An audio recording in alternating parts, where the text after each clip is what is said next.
day I wake up is another blessing.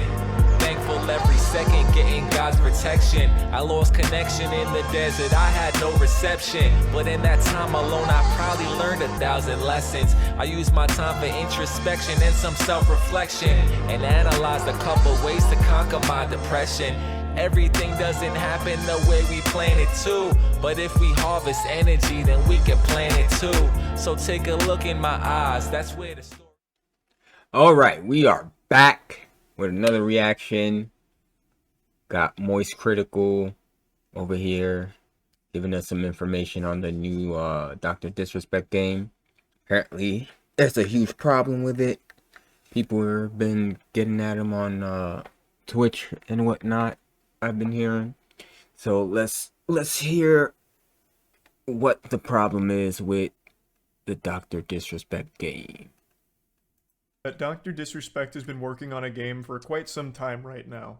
And that's pretty exciting, until I feed you the poison here. I'm about to roofie your drink with this one. It's not just a game, it's a crypto-based game. It has a very strong NFT component to it. In fact, it seems like NFTs are the focal point of the game. That's the #1 thing they've been mentioning in regards to this project. Bam. Why?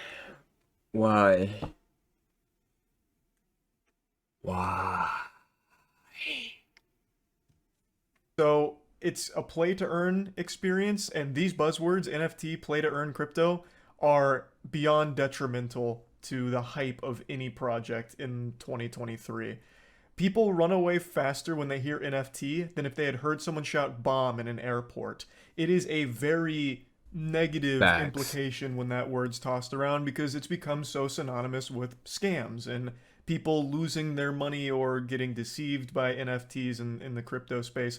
So people have been dunking on Dr. Disrespect for his inclusion of NFTs in the game, and there's a lot I'd like to talk about with this. So to quickly give you a now brief where the hate is coming recap, from. The game is called Dead Drop. Dr. Disrespect is spearheading the operation, and fundamentally, it is a Tarkov-style shooter, as I understand it, where when you drop into the game, you can find NFTs in the world, and if you extract with those NFTs, you can then turn around and sell them.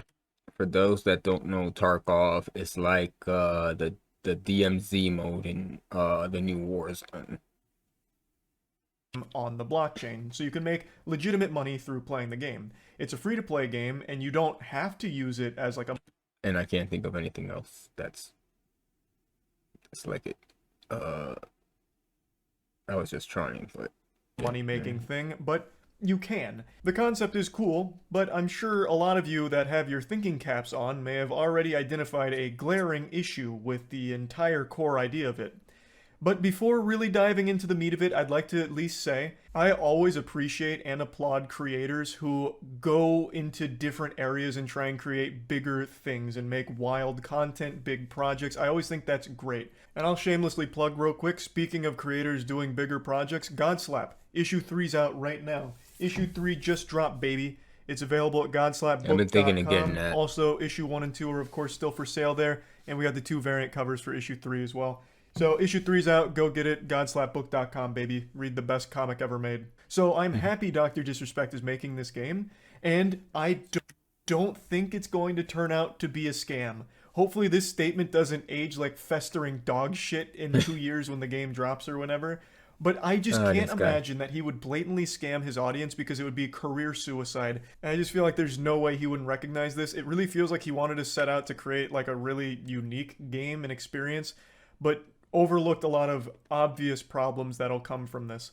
So let's talk about it. He posted this tweet a couple days ago. Imagine trying to extract with an item you discovered worth $100,000 on the chain. Think about the entertainment value as a viewer, let alone player.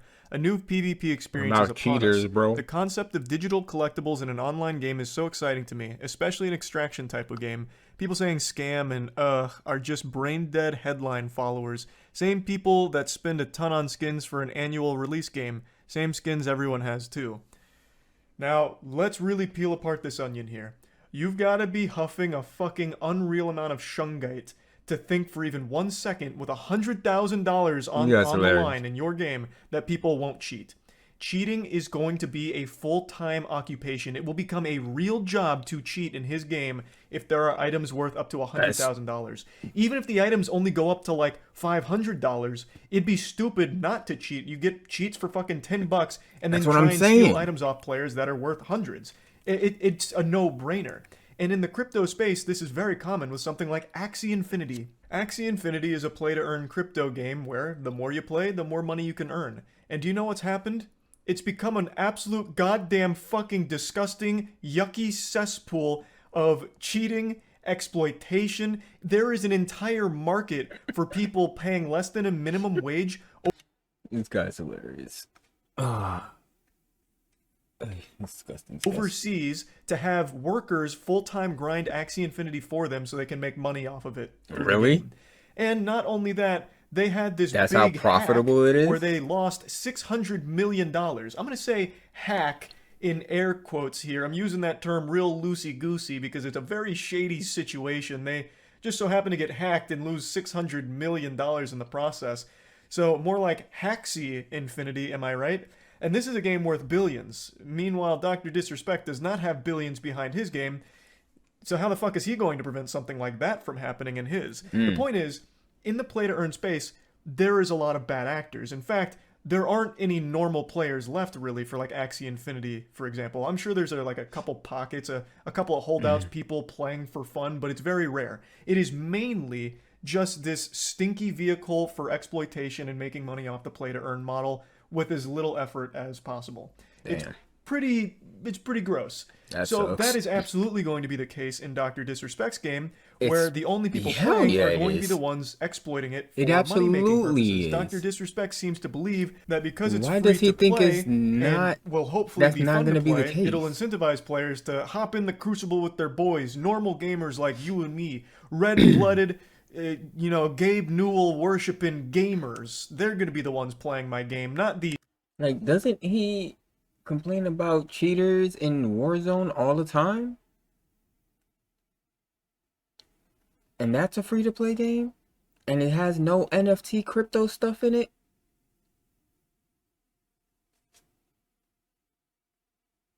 These cheaters and these people looking to abuse our system, when that's just absolute wishful thinking. That is a pipe dream. You have to be Kegeling Shungite to really think that's going to be the core player base for a project like this. With a $100,000 fucking golden snitch on the line, $100,000 real world schmeckles, do you really think that Darren and the boys on the JV football squad are going to be hopping in to try and duke it out on the battleground to fight for that legitimately with honor? Absolutely not. It is going to be cheaters. And since it's an extraction type game, if the normal players happen to be the one to find the item, the cheaters are going to be the one to come around, kill them, and take the item and then extract before you ever even have a chance to fight back or do anything about it. And since it's on the blockchain, it's immutable. You can't really uncheat it. You can't funge the unfungible, goddammit. The non-fungible will stay non-funged. Like, it's a problem that you won't have a solution to. There isn't a single AAA gaming developer out there right now that has solved cheating. Every single developer has cheaters. Billions and billions of dollars go into anti-cheating and to prevent cheaters because it ruins communities and it ruins the longevity of a game. If there's a lot of cheaters, people will stop playing the game because the cheaters push them out. No one's been able to solve that issue. What chance does Dr. Disrespect Studio have of making sure? I think the only game... Well, that might be a lie too. Because I don't know. I don't play Crucible that much in Destiny. I don't know if there's like a cheating problem in there. But like, for the most part, yeah, Destiny. There's not much cheating in Destiny, is there? Do I not know? Do I need to look into that? Do I need to do a video on my ignorance of what I'm talking about? Alright, let me get back to the video. Sure, no cheaters exist here.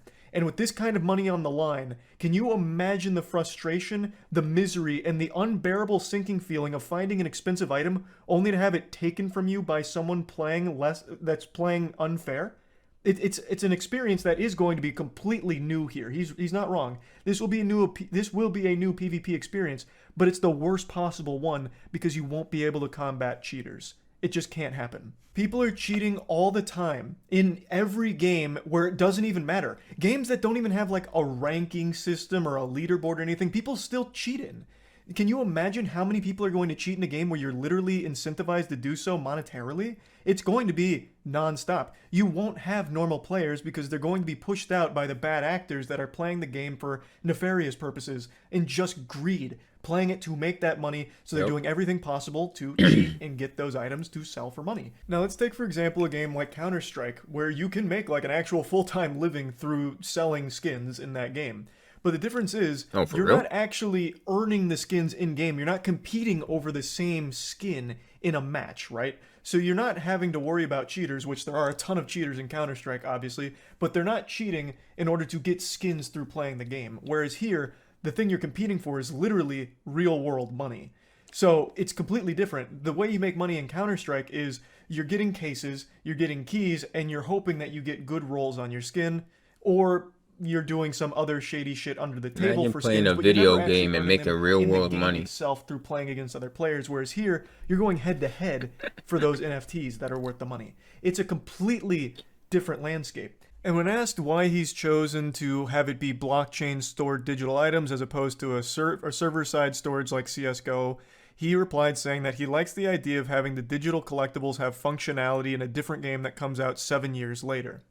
That is a cool idea, long-term functionality of the things that you've collected, albeit it is a little unrealistic to assume that whatever you collect in Dead Drop right now will somehow still be able to be implemented in future projects without knowing what those projects are. The developers are going to have to program those things in. It's not just going to be able to slide over. Like, let's say you collect a gun in Dead Drop 2, or in Dead Drop, but the next game they make is a fucking hack and slash folk rhythm game.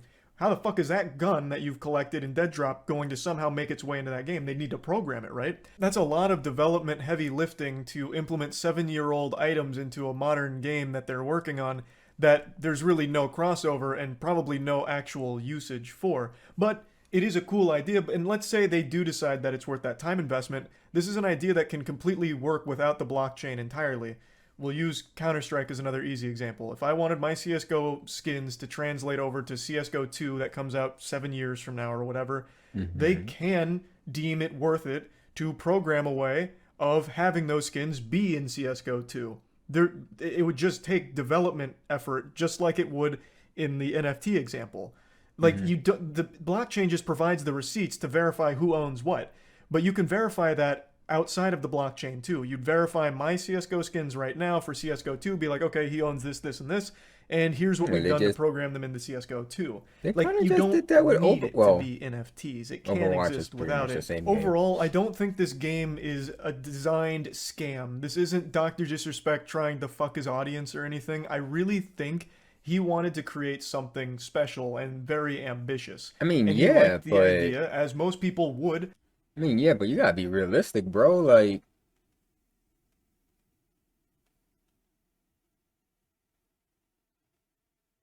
people gonna cheat.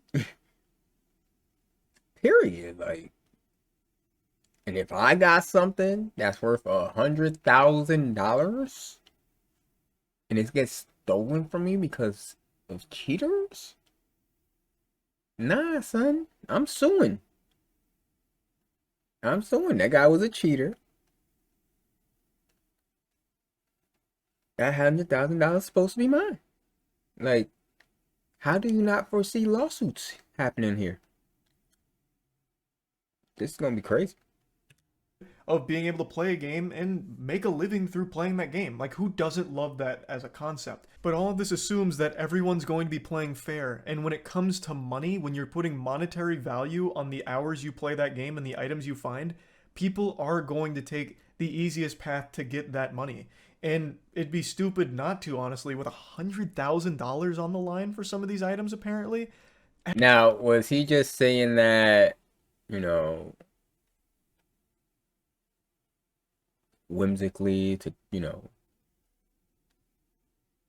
hype up the game and stuff? Are things really gonna cost $100,000 in this game? That's another question.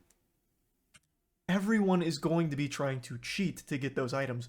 no one's going to be trying to play legitimately to obtain that level of wealth.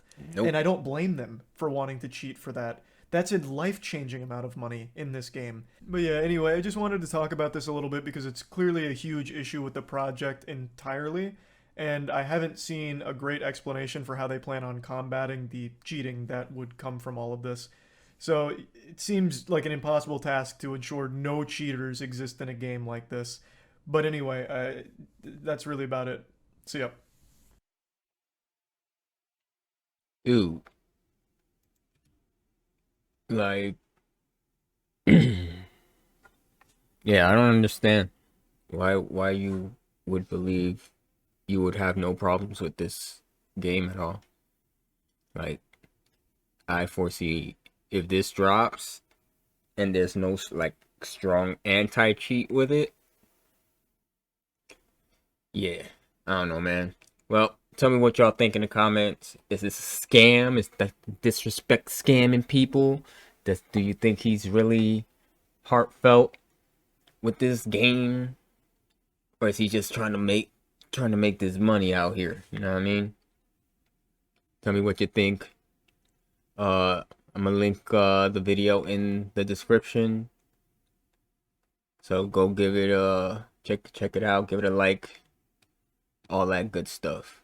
Alright, deuces. I'm hiding out, wilding out, cooling down, collecting thoughts till I find my route. And if they catch me, they'll be finding out what I'm about. Until then, I'm riding out. I'm hiding out, wilding out, cooling down, collecting thoughts till I find my route. And if they catch me, they'll be finding out what I'm about. Until then, I'm riding out, riding out. Check it out. I'm a desperado, I'm living it in real life. What's next to follow? I hit the bottle.